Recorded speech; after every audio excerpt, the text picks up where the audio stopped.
Now the other thing, you see right here where we have an arrow saying torque-based ETC causing the drop.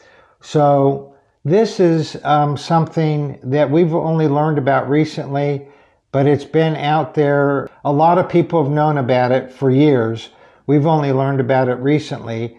And that is when Harley started doing the RDRS, they started doing a torque model in the calibration, in the tune. They were using a torque model, and that torque model is literally used to facilitate nanny controls.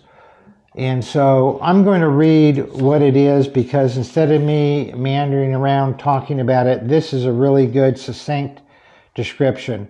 With a torque-based calibration, the ECM effectively delivers fuel, spark timing, and electronic throttle control based on a torque model.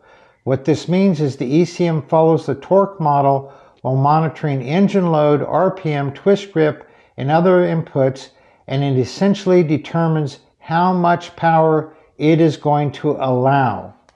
So when you see this drop on this chart, where it dropped down substantially at like what, 5,100 RPM, this is not because the throttle was let off.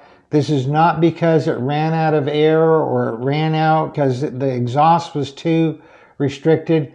This is because Harley's saying, hey, we don't want you to lose traction, so we're going to cut power. And it's a nanny control.